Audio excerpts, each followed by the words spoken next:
우리 함께 나의 기도하겠습니다. 주님 안에 있는 참나는 능력, 사랑, 지혜, 충만. 주님 안에 있는 내 삶은 일체 은혜, 감사.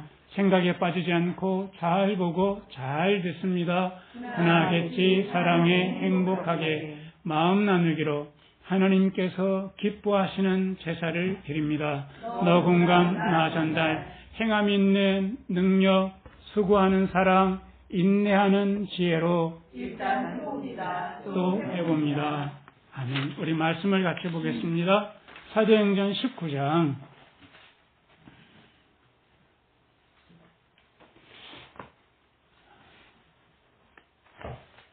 221쪽에 있습니다. 19장 4절에서 7절까지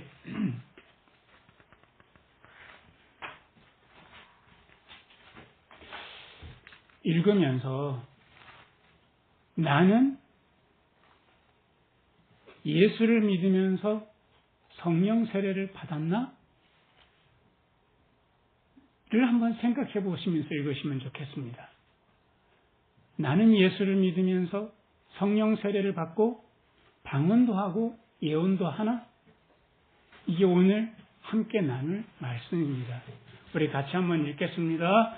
바울이 가로되 요한이 회개의 세례를 베풀며 백성에게 말하되 내 뒤에 오시는 이를 믿으라 하였으니 이는 곧 예수라 하거늘 저희가 듣고 주 예수의 이름으로 세례를 받으니 바울이 그들에게 안수하매 성령이 그들에게 임하심으로 방언도 하고 예언도 하니 모두 12사람쯤 되니라. 읽으면서 나는 예수 믿는 사람으로 성령 세례를 받아서 방언도 하고 예언도 하나? 왜 저랑 눈을 못 맞추십니까? 방언도 하시고 예언도 하시면서 성령 세례 받으셨습니까? 아니요? 또 있고 얘도 있고 그러네요. 반반이기도 하고 아유 세 가지 컬러가 다 나왔어. 자, 그래서 오늘 성령 세례라고 하는 게 도대체 뭔지, 성령 세례가 우리의 삶에 어떻게 적용될 수 있는지를 함께 나누고자 합니다. 바울이 2차 전도여행을 마치고 51년에 마쳤습니다. 쉬지 않고 곧장 전도했던 곳에 남아있는 교우들을 생각해서 52년에 바로 3차 전도여행을 합니다. 자, 이 3차 전도여행을 하는데 2차 전도여행은 지금 그리스 중심으로 선교를 하였다면 3차 전도여행은 지금의 튀르키예 중심으로 선교여행을 했는데 튀르키예에서 에베소에서 특별히 그 에베소를 거점으로 해서 말씀을 전하고 선교를 했습니다.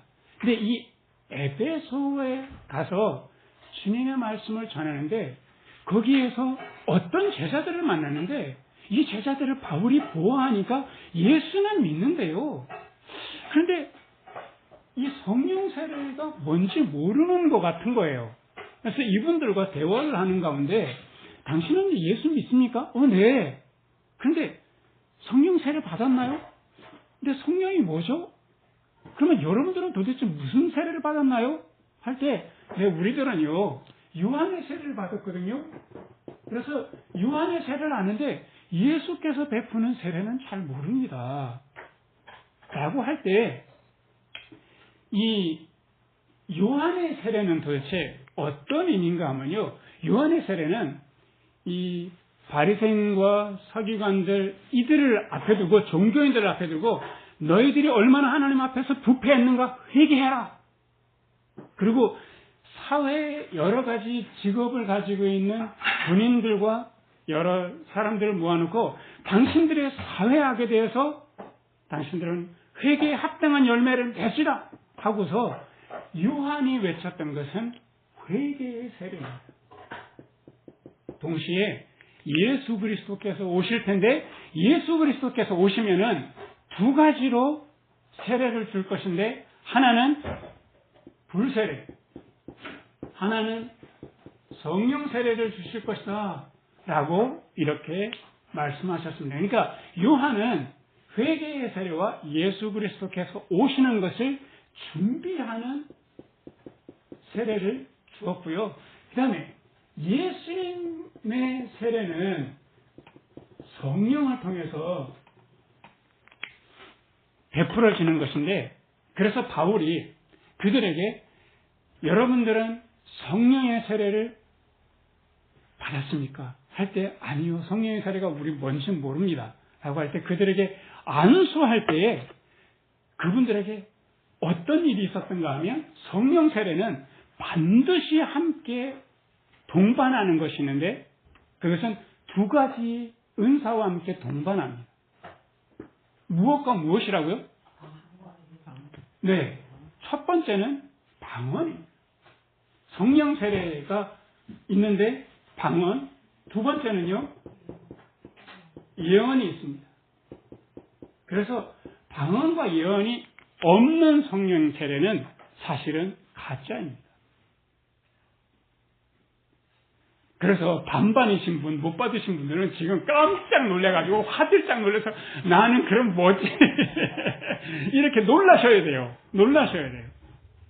나는 예언도 못 받고 방언 은사도 없는데 예언과 방언에 대해서 너무 많은 오해와 그 여러 가지 많은 잘못된 생각들이 참 많아서 오늘 그거를 바로잡아 보려고 해요.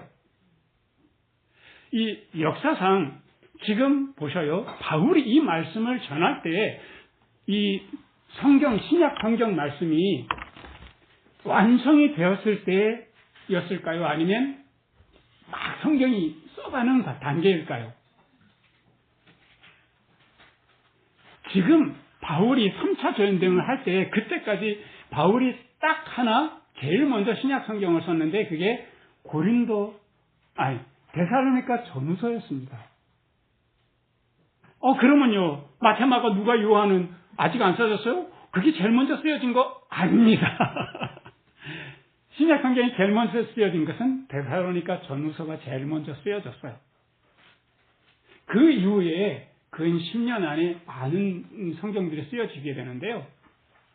자, 그러니까 사실은 이 에베소에 있는 성도들도 예수에 대해서 잘 알 수가 없었어요. 요한의 제자들을 통해서 말씀을 들었을 뿐이기 때문에 예수님의 초기 사역만 알지 예수님께서 십자가에 죽으시고 부활하시고 승천하신 이 모든 것들을 잘 몰라요. 그러니까 당연히 성령 세례는 모를 수밖에 없고 예언과 방언은 그들이 알 수가 없었는데 바울이 예수 이름으로 성령으로 세례를 베풀 때 그 모든 이들에게 예언과 방언의 역사가 나타나는데 사실은 예언은 하나님의 말씀을 전하는 것인데 이 예언 아직까지 보세요. 말씀이 종결된 때가 아니라 계속 말씀을 써가는 때이기 때문에 이 예언이 필요한 때입니까? 아닙니까? 필요해요. 그래서 거기에 있던 예수 믿는 12사람이 모두 다 예언했어요. 이 방언이라고 하는 것은 뭔가 하면 방언하면 우리가 보통 뭐부터 생각합니까? 붕해부터 먼저 생각나죠? 근데 방언은 원래 그 헬라어 성경에 보면 혀 또는 언어라고 해석이 될 수 있는 거예요.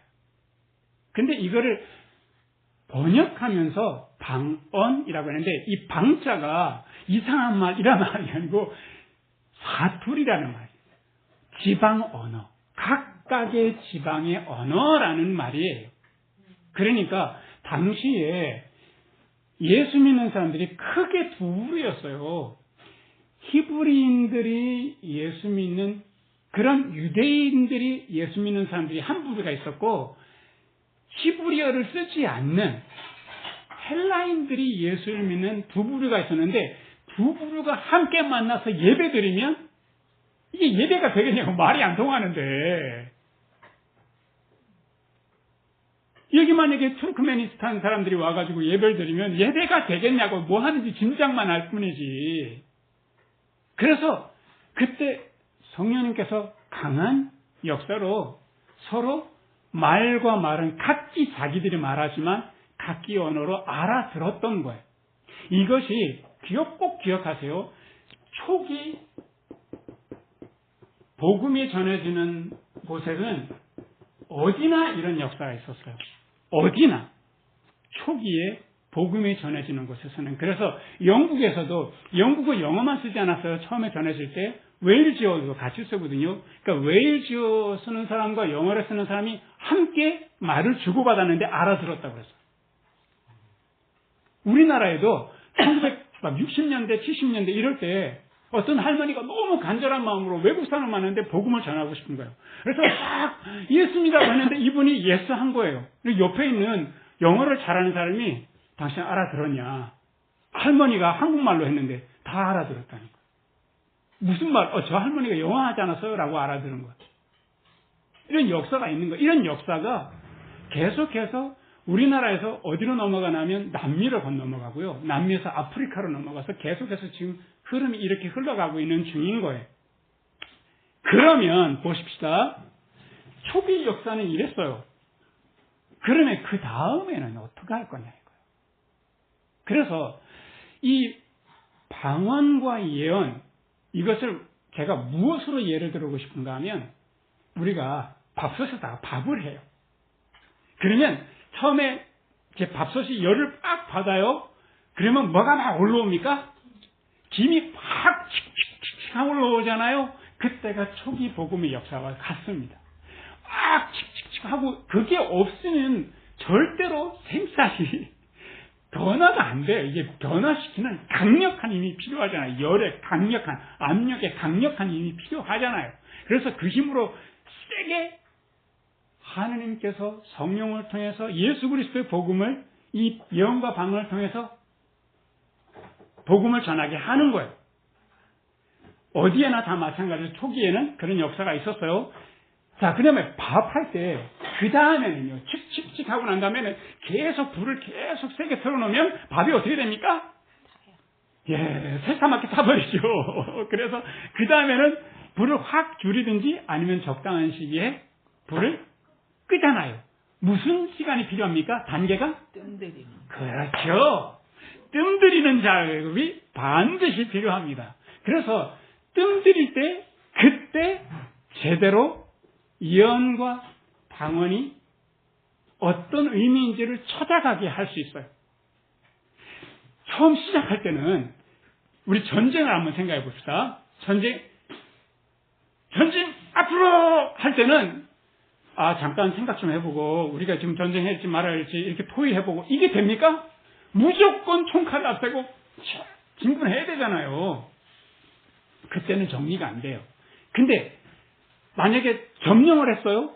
그러고 난 다음에는 이제는 어떻게 점령지를 다스릴 것인지 토의하고 해야 되잖아요. 뜸들이는 건 똑같은 거예요. 그래서 성령님께서 강하게 역사하시고 난 다음에 그 다음에 뜸들인 것은 어떻게 하시는지. 그래서 예언이라고 할 때 옛자를 생각하면 뭐를 보통 많이 생각하는가 하면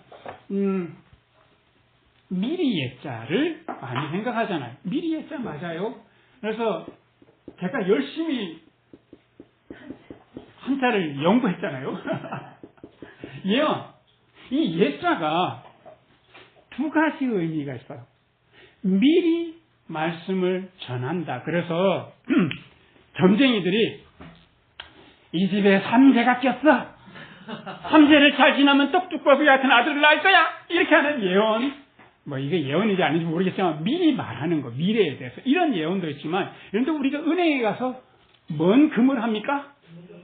헌금합니까? 이거 아니죠. 예, 금을 하잖아요. 이거 똑같이 써요. 이때는 예금한다라고 할 때는 미리 돈이 아니고 맡긴다라고 할 때 예자를 씁니다. 똑같은 예자를 써요. 그래서 예언하면 우리가 기억합시다. 내일을 말해주는 것만 아니라 하나님께서 나에게 맡기신 말씀이라고 딱 기억하고 있어야 돼요. 하나님께서 나에게 맡기신 말씀. 누구에게나 하나님께서 말씀을 맡기셨다는 거예요. 이거는 특정한 사람들에게만 주시는 말씀이 결코 아닙니다. 우리 보통 예언하는 사람, 방언하는 사람 하면 누구 생각해요? 적어도 기도원에 가가지고 소나무 뿌리 10뿌리는 뽑고 금식은 한 40일 금식은 한 2번 정도는 기본하고 이래야 임한다라고 막 주님 앞에 막 부르짖어야 하는 방언과 예언도 물론 있습니다. 초기 사역에서는.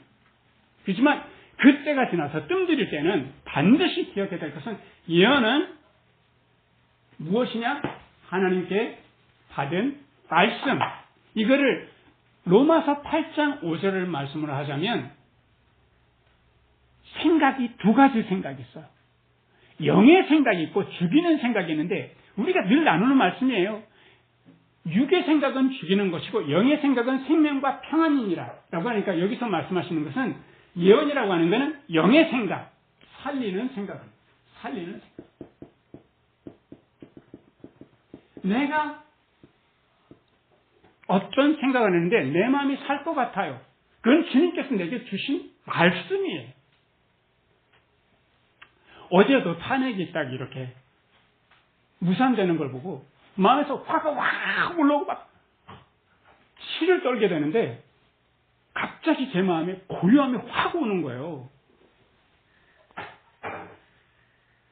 그래서 너는 탄핵을 위해서 뭐 했는데 너는 뭐 할 거니?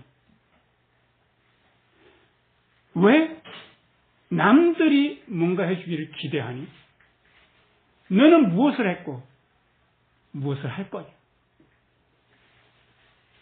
이럴 때 갑자기 내가 결국 한 것도 없으면서 엄청 기대를 했구나. 나는 뭐 해야 될까?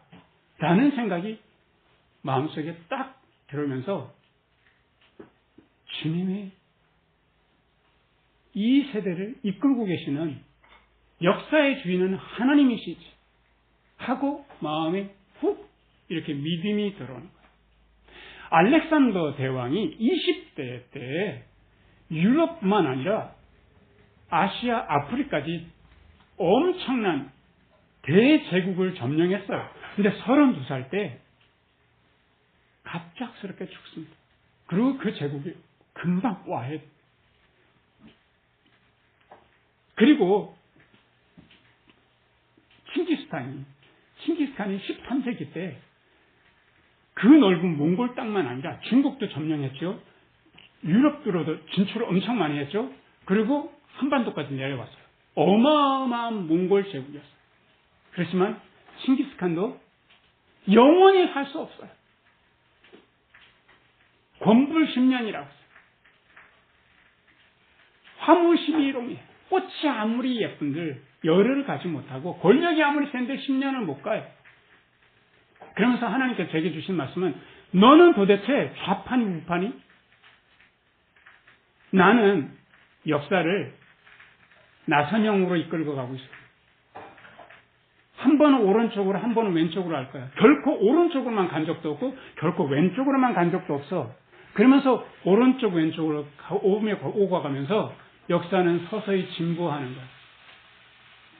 너 100년 전에 너와 100년 전에 네가 지금 태어났다면 지금 네가 누리고 있는 수많은 혜택들 아무것도 못 누리고 있을 거야. 이것이 역사의 진보야. 내가 역사의 주인인 것을 너 믿냐? 주님께서 제 마음에 그렇게 말씀을 또 주시는 거예요. 그래서 아멘 했죠.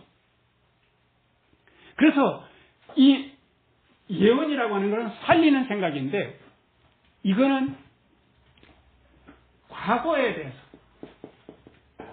보통 과거에 대해서 사람들이 나는 상처투성이야. 과거에 얼마나 상처가 많은데 이거는 바로 죽이는 생각입니다. 성령 안에서 살리는 생각을 할 것이냐 죽이는 생각을 할 것이냐. 죽이는 생각은 내 안에 있는 주님께서 주신 내게 맡겨주신 예언의 말씀을 죽여버리는 역할을 합니다. 계속해서 불안하게 하고요. 과거가 계속해서 내게 현재를 살게 하는 거예요. 과거에 막 나는 아팠어, 괴로웠어 그러면 현재도 계속해서 그걸 끌려다니면서 그게 어떤 모습으로 나타나냐면 두려워하는 모습으로, 집착하는 모습으로 나타나요. 현재에 대해서, 그래서 과거를 내가 성령 안에서 말씀으로 제대로 해석하고 있는 거예요. 과거는 하나님께서 내게 주신 사랑이었어. 우리 같이 한번 읽겠습니다.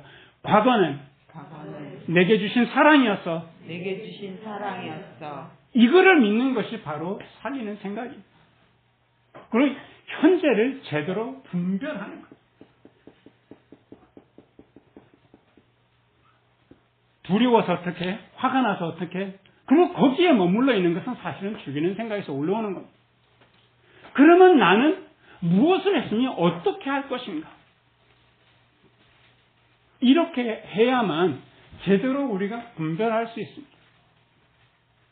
그래서 현재를 무엇으로 보는가 하면 현재는 하나님의 능력이 이끌고 가고 있는 중이다 라고 하는 것을 그 눈으로 바라보는 것이 제대로 되는 분별력을 가진, 통찰력을 갖게 되는 그리스도인이 성령 세례를 받은 그런 마음의 자세입니다. 미래는 어떻게 될까요?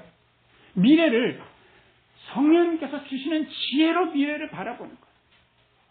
현재를 하나님의 능력으로 분별한다면 미래는 성령의 지혜로 성령님께서 어떻게 이끌고 가실 것인가 라고 하는 성령의 관점으로 미래를 끊임없이 보는 거예요.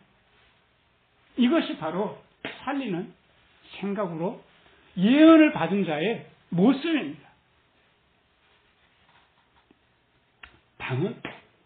방언은요, 나는 외국어 못하는데요.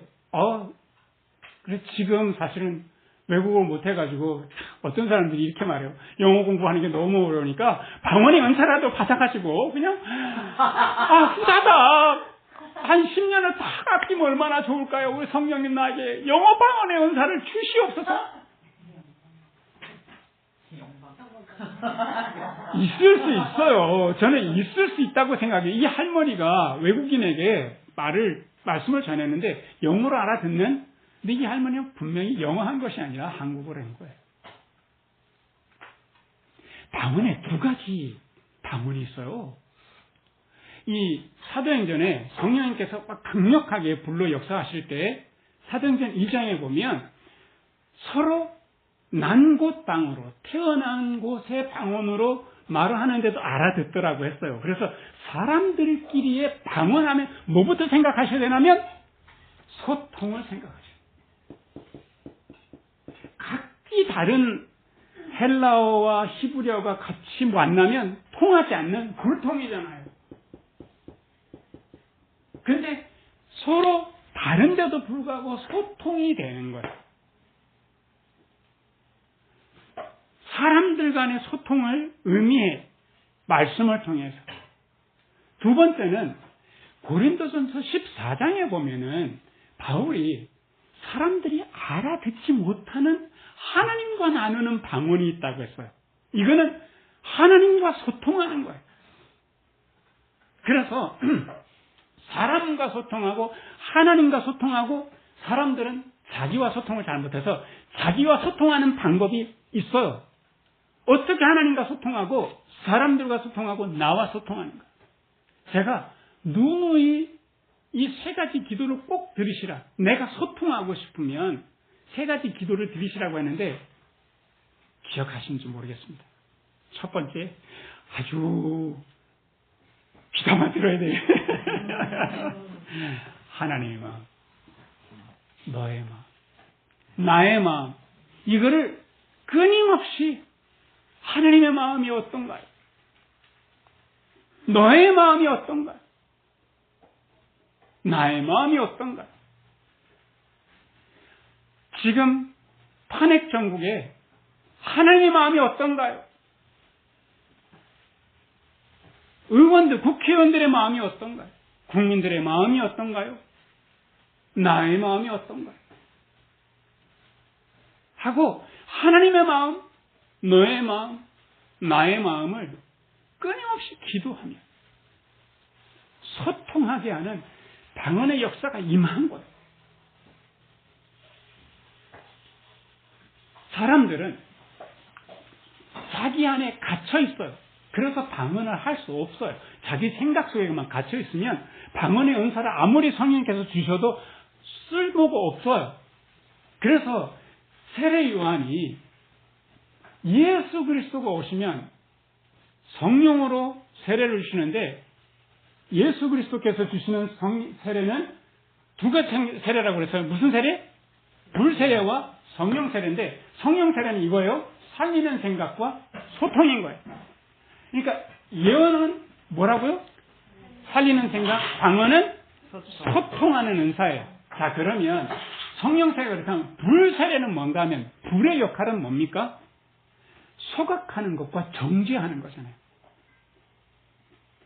그래서 쓰레기를 태워버리고, 그리고 금광석을 더 재련해서 깨끗한 금으로 만드는 그 역할을 불이 하잖아요. 그래서 죽이는 생각, 불통하는 것, 이거를 불로 태워버리고 정지하는 역할을 한다는 거죠. 그래서 어쩌면 우리는 다시 1980년대에 그런 계엄의 시대를 다시 경험할 수 있어요. 2차 계엄이 다시 일어나지 말라는 법이 없습니다. 정치인들이 난 안 하겠소라고 해도 정치인들의 말을 어떻게 신뢰할 수 있겠어요? 자, 이럴 때 우리들은 어떻게 살아가야 될 것이냐? 나는 예수 믿는 사람으로 성령 세례 받은 사람답게 나는 예언과 방언의 은사를 제대로 활용하고 있는가? 내 안에 불세례가 있어서 죽이는 생각을 내려놓고, 불통하는 마음, 내 안에 갇혀있는 생각도 내려놓고 주님 안에서 살리는 생각으로 소통하면서 하나님의 마음, 너의 마음, 나의 마음, 이렇게 기도하면서 내가 할 일을 찾아갈 것이냐 라고 하는 것이 대단히 중요합니다. 그래서 이 긴장되는 시대를 살아가는 우리 모두가 성령 세례를 충만히 받아서 매일 성령님과 소통하고 살리는 생각으로 주님과 소통하고 이웃과 소통하고 내 자신과 소통하여서 이 시대를 주님의 은혜로 넉넉하게 이겨내시기를 주님의 이름으로 축원합니다. 우리 같이 기도하겠습니다. 주여, 이 엄혹한 시대에 우리에게 예언의 은사와 방언의 은사를 주신 것을 감사드립니다. 주님, 내 생각에 이끌려 살아가는 그런 나의 죽이는 생각으로 살지 않게 해주시고, 성령님께서 나에게 맡겨주신 진리, 살리는 생각을 따라 살아가는 삶이 되게 하여 주시옵소서. 하나님과 소통이 막히고 사람들 간에 소통이 막혀서 가슴이 답답하고 불편한 삶을 살아가지 않도록 성령을 통해서 하나님과 소통하고 이웃과 소통하고, 그리하여서 주님 안에서 가슴 시원한, 어떻게 내가 살아가야 할지 나와도 깊이 있게 소통할 수 있는 그런 그리스도인들 될 수 있도록 축복하여 주시옵소서. 이 예언과 방언, 말씀과 소통을 통해서 우리의 삶이 성령으로 충만하며 주의 복음과 주의 사랑이 아름답게 전해지는 복된 삶을 살아갈 수 있도록 인도하여 주시옵소서. 예수 그리스도의 이름으로 기도합니다. 아멘. 우리 찬송가 172장 같이 부르면서 준비하는 금 하나님께 드리도록 하겠습니다.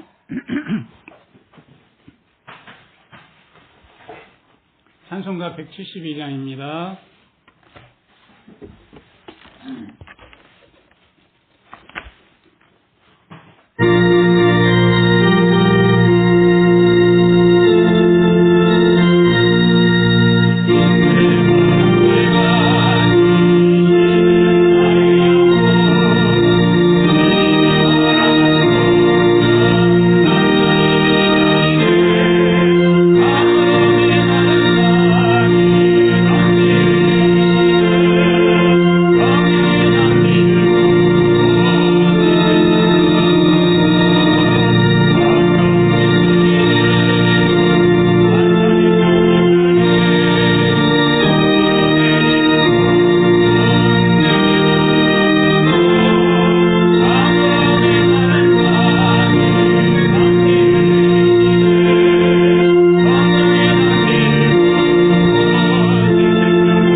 기도하겠습니다.